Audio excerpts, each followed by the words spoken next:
Naxal Mukt Bharat. 2,000 plus arrested, 4,000 plus surrendered. Reminds us of the peak of insurgency. They bled Dantewada, Sukma and Bharat. This is what India was put through once.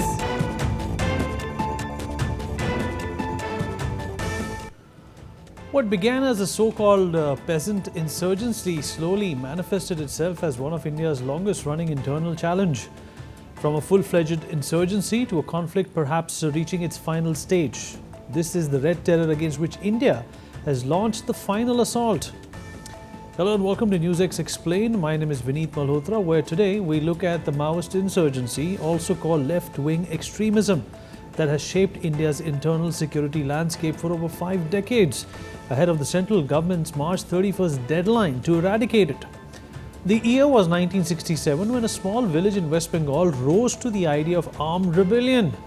Naxal, a small block of Siliguri subdivision in Darjeeling district of West Bengal, saw a peasant revolt mainly led by tribals and the radical communist leaders of Bengal. A faction of the Communist Party of India, Marxists led by Charu Majumdar, Kanu Sanyal and Jangal Santhal called the Siliguri group wanted a protracted people's war in India. Basing itself on the Chinese Communist Revolution, the uprising occurred during the height of the Sino-Soviet split, which was causing turmoil within the communist organization in India and the rest of the world. Charu Majumdar, Indian communist leader who would later become founder and general secretary of the Communist Party of India, wrote the historic 8 documents which became the foundation of the Maoist movement. A set of 8 monographs, they outline the ideological principles on which the Maoist militant communist movement was based. They laid down the idea that the Indian state was a bourgeois institution and that the main Indian communist parties had embraced revisionism by agreeing to operate within the framework of the constitution. The aim that was laid down, a Maoist protracted people's war to overthrow the Indian state. They denounced the Soviet Union both for being revisionist as well as for supporting the Indian state. Slowly but surely, the movement grew. In April 1969, Kanu Sanyal announced the formation of the CPI-ML at a mass meeting in what was then called Calcutta. It inspired similar movements in states like Odisha, Madhya Pradesh, Andhra Pradesh and Kerala. Slowly but surely, the movement grew. In April 1969, Kanu Sanyal announced the formation of the CPI-ML at a mass meeting in what was then called Calcutta. It inspired movements in states like Odisha, Madhya Pradesh, Andhra Pradesh and Kerala. Majumdar also declared an annihilation line, issuing a dictum to assassinate individual class enemies such as landlords, businessmen, teachers, police officers, politicians and others. In response, the government of West Bengal instituted countermeasures. The insurgents clashed with the West Bengal police as well as CPIM cadres. With the public rejection of Majumdar's calls for extrajudicial killings, Maoists alleged human rights violations by the state government, to which the state responded that it was effectively fighting a civil war which has no place for democratic pleasantries.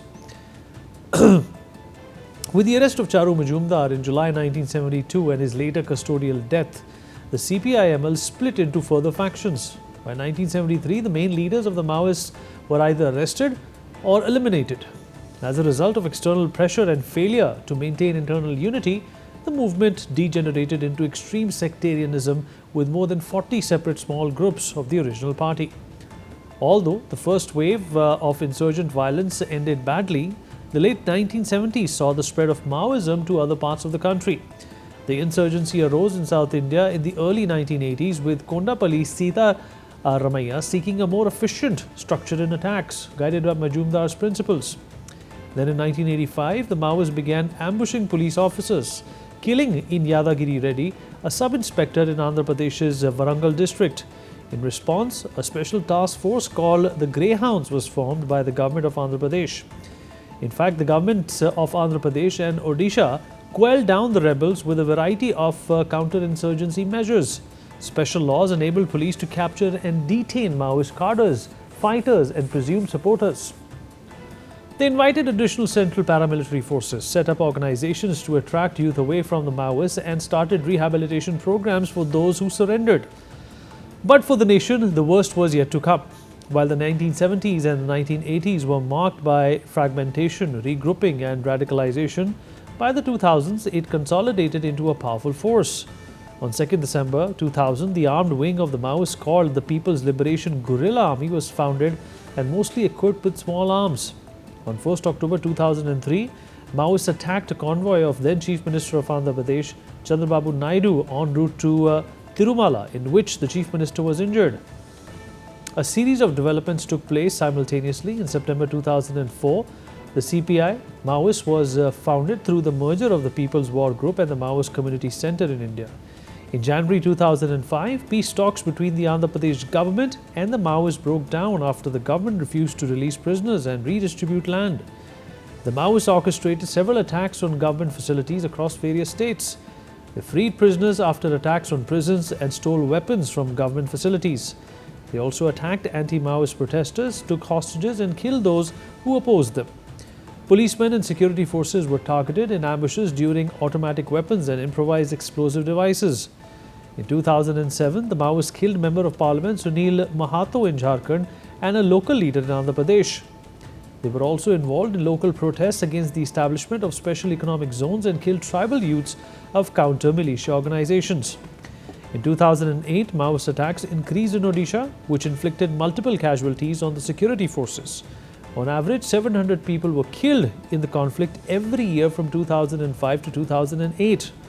Then came the peak, with the moment reaching its head between 2009 and 2013. In fact, 2009 and 2010 proved the deadliest, with more than 1,000 casualties annually. 2010 alone saw 2,000 incidents of Maoist violence, with hundreds of civilians and security personnel killed. One of the deadliest attacks, the Dantewada massacre on the 6th of April 2010, saw a Maoist ambush result in the death of 75 CRPF policemen and 8 Maoists, the deadliest attack by Maoists on Indian security forces.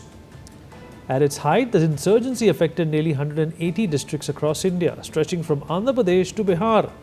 The belt was labelled the Red Corridor, covering the states of Chhattisgarh, Jharkhand, Odisha, Maharashtra and West Bengal.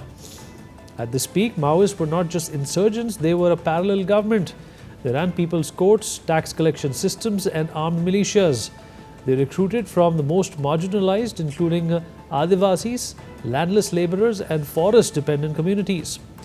By the late 2000s, the Indian state changed its strategy. This was no longer just a law and order issue. It became a multi-pronged offensive. This included first and foremost security operations.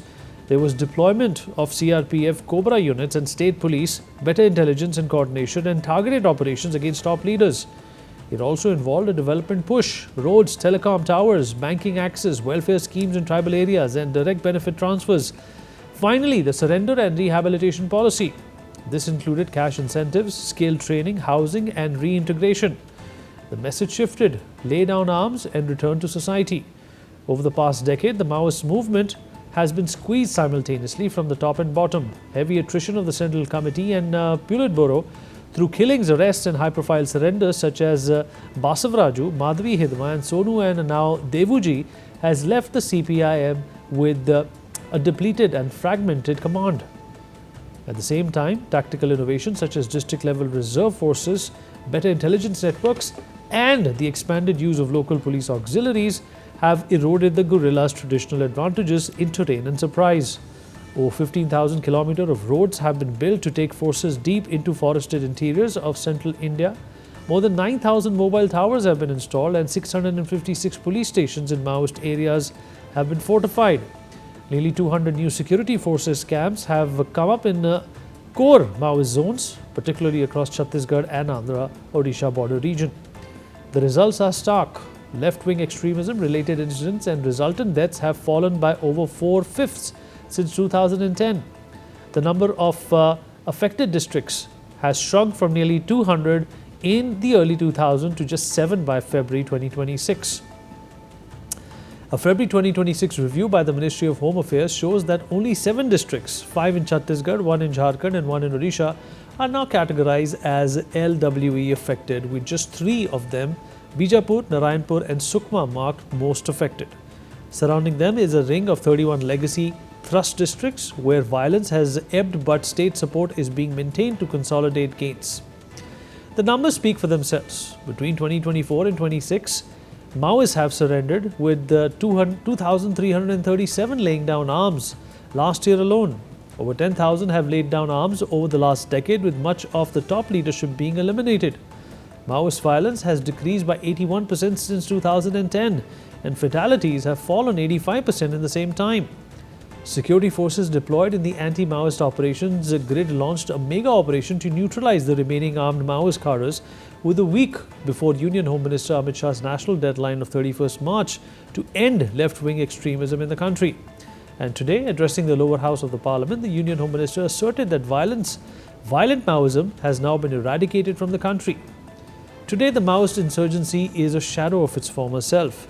It is geographically restricted, organizationally weakened, and ideologically diluted. The Maoist insurgency began as a revolutionary movement challenging state authority. It grew into a violent, organized insurgency controlling vast territories. But today, it is shrinking, splintered, and under intense pressure. With thousands surrendering, leadership collapsing, and territory reduced to fragments, India is closer than ever to ending this conflict. Shah announces Naxal Mukt Bharat. 2,000 plus arrested, 4,000 plus surrendered. Reminds us of the peak of insurgency. They bled Dantewada, Sukma and Bharat. This is what India was put through once.